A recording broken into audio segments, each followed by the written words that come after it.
안녕하세요. 속풀이 짬뽕 알뜰 세트입니다. 우리나라가 참 안전하기로도 유명하지만 그래도 던전처럼 정신 바짝 차리지 않으면 크게 당하는 곳들도 있는데요. 예전 영상에서 인천 중고차 시장이나 동대문을 소개시켜 드리기도 했었습니다. 이번엔 우리나라에서 유명한 던전들을 두 번째로 모아봤습니다. 그럼 한번 볼까요? 첫 번째는 천안입니다. 예전 세금 낭비 편에서 소개시켜 드렸던 780억짜리 야구장이 있는 곳이기도 한데요. 예전에 긴급출동 SOS에서 30년간 식당 종살이를 하는 분들이나 방앗간에서 매맞는 노예편이 방송으로 나오기도 했었습니다. 무엇보다 천안이 유명한 건 바로 이 버스 때문인데요. 엄청난 불친절과 난폭 운전으로 유명하기 때문입니다.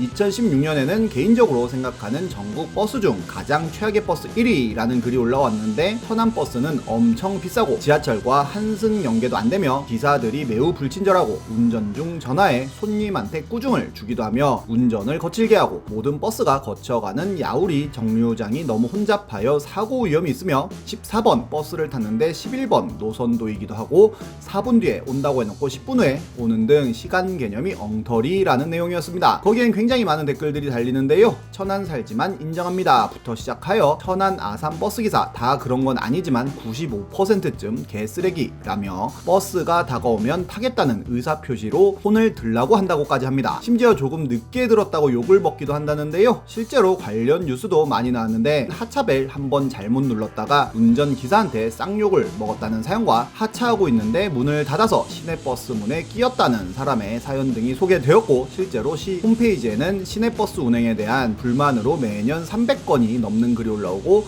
민원 1순위에 오명을 쓰고 있다고 합니다. 실제로도 사고도 많이 났었는데요. 차선 변경을 하던 시내버스가 앞서가던 고속버스를 들이받기도 하고, 버스가 운행 도중 급정거에 시민 2명이 넘어져 병원에도 갔으며, 심지어 버스와 승합차가 서로 신호 위반하여 추돌하면서 시민 2명의 목숨을 잃기도 했다고 합니다. MBC 오늘 아침에선 정말로 손을 들어야 버스를 탈 수 있나로 실험을 하기도 했었는데, 천안 시민들은 당연하다는 듯이 손을 들어 택시 잡듯이 버스를 잡았고, 여기에서 태어나서 그렇게 살아와서 다 그런 줄 알았는데 서울 가서 좀 놀랐다는 인터뷰를 하기도 합니다. 심지어 2017년엔 정류장을 버스가 지나치자 버스를 기다리던 승객들이 10m 정도 달려가서 버스를 잡았다고 하는데요. 승객 중 한 명이 차를 똑바로 세우라고 한마디 하자 버스 기사는 기분이 나쁘다며 다른 승객들을 볼모로 잡고는 해당 승객을 내리라고 하였고, 실랑이 끝에 모든 승객들이 내려 다음 버스를 탔지만 다음 버스 기사 역시도 해당 승객만 승차 거부했다고 합니다. 앞차 기사가 뒷차 기사한테 상황을 이야기하여 그렇게 됐다는데요. 심지어 버스에 올라타려는 순간에 문을 닫아 출입문에 끼일 뻔하기까지 했다고 합니다. 결국엔 해당 승객이 앞버스에 다시 가서 버스 기사에게 사과하며 버스 운행 거부가 끝이 났다고 합니다. 버스 기사한테 왜 그랬냐고 물어보니 화가 나서 이 상태로 운전하면 사고 위험이 있기에 그랬다고 하는데요. 작년에는 한 여성이 역시 또 정거장을 지나쳐서 버스를 탔는데 버스 카드가 찍히지 않아 내려야 할 것 같아요 라고 하고는 다음 정류장에 내리기 위해 벨을 눌러 내렸다고 합니다. 그러자 갑자기 버스 기사가 버스 앞 문으로 따라 내리더니 카드가 안 찍히면 죄송하다고 말한 뒤 내려야 한다며 엄청난 욕설들을 퍼부었다고 하는데요. 당연히 민원을 넣었고, 해당 회사는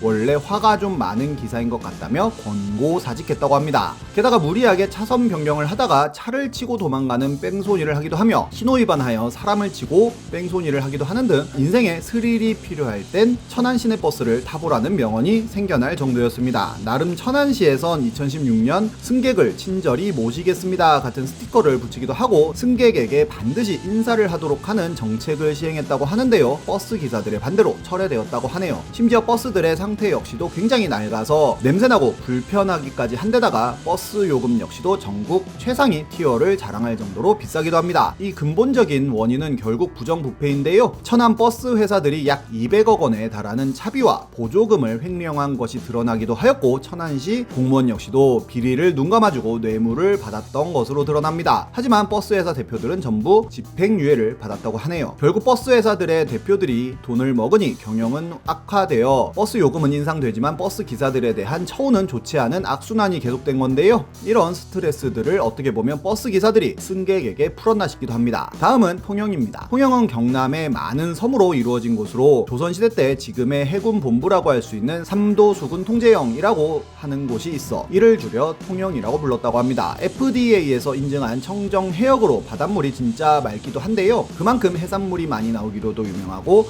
관광지도 많은 사람들이 통영을 찾아오고 있습니다. 그런데 이렇게 물고기 많이 나오는 곳이 그렇듯이 이곳은 바가지로도 유명한데요. 특히나 충무김밥은 창렬의 상징이 되어 지금도 인터넷에 돌아다니고 있기도 합니다. 스브스 뉴스에선 브랜드 가치도 고려 대상이라고 하여 지금도 조롱의 대상이 되고 있기도 한데요. 예전에는 쭈꾸미 무침에 맛있는 깍두기가 나왔지만 지금은 오뎅에 소다수 넣어 삭힌 저렴한 깍두기가 나오고 있다고도 합니다. 그나마 충무김밥은 조롱을 받을지언정 처음부터 바가지 쓴다고 생각하고 먹기에 그나마 그렇게 내상을 입지는 않지만 충무김밥과 쌍벽을 이루고 있는 다찌집은 정말 큰 상처를 받기도 한다는데요. 다찌집은 전주의 막걸리집 마냥 술을 시키면 안주가 딸려 나오는 통영식 술집을 이야기하는데 바닷가이다 보니 굉장히 많은 해산물들이 나와 많은 사람들이 찾아간다고 합니다. 알쓸 신잡에도 나오면서 한 번 더 다찌집들이 주목받기도 하였는데요. 처음엔 정말로 소주 한 병만 시켜도 꽤나 푸짐한 안주가 나왔다고도 하는데 지금은 1인상에 2만원 이런 식으로 장사를 하고 있는데 2명이서 가면 오히려 문전박대를 당하는 곳도 있고 메인 해물 요리 없이 그저 반찬용 해물만 나오기도 하고 싱싱한 화로가 아니라 냉동된 게다리 같은 걸 데펴서 내기도 하고 술값이 비싸 맥주 한 병에 10,000원을 받기도 하여 4명이서 갔다가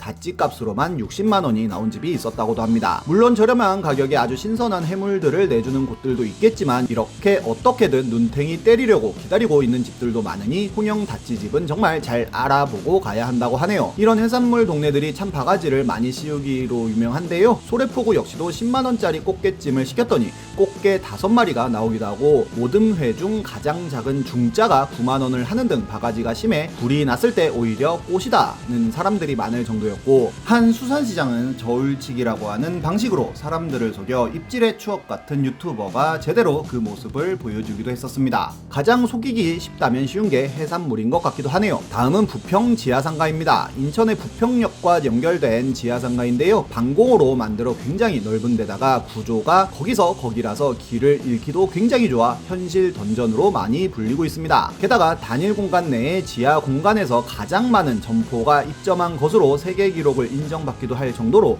복잡하기도 한데요. 용산과 동대문을 합친 느낌이라고 합니다. 옷이나 핸드폰을 사러 오는 사람들이 많은 만큼 그 사람들에게 바가지를 씌우기 위해 기다리고 계신 분들도 엄청나게 많습니다. 당연히 불법인 카드노, 교환노, 환불노 같은 문구를 거의 모든 가게들이 당연하다는 듯이 걸어놓고는 카드 결제하려면 10%를 더 내라고도 하지만 국세청에서는 이런 행위가 만연하다는 것을 알면서도 범위가 너무 넓고 어제 오늘 일이 아니라며 손을 놓았다고도 하고 지하상가라서 저렴한 줄 알았다가 오히려 바가지 쓰시는 분들이 많아 동대문을 갈 때처럼 흥정 스키를 꼭 장착한 후에 가는 것을 추천하시는 분들이 많습니다. 한 인천 맘카페에는 부평 지하상가는 바가지가 어마어마하다면서 현금 구매에도 인터넷 최저가보다 4만원을 더 부른다는 글이 올라오는데요. 비싸다고 하면 그때서야 빼드릴게요를 시전하였고 거기에는 남편 옷을 비싸게 샀던 것 같다는 댓글부터 친정아버지가 인터넷에선 3-4만원 하는 아이 청자켓을 10만원 주고 사왔다는 댓글 등 바가지 경험담들이 많이 올라오기도 했습니다. 이런 곳들은 만원짜리 싼 것만 하나 정도씩 사 입는 게 낫다는 댓글도 있었는데 가격표 안 붙이고 파는 곳에서는 정말 이게 진리인 것 같습니다. 이제 6대 던전이 되었네요. 어딜 가든 정신 바짝 차리시고 건강 잘 챙기시길 바랍니다. 지금까지 속풀이 짬뽕 알뜰 세트였습니다.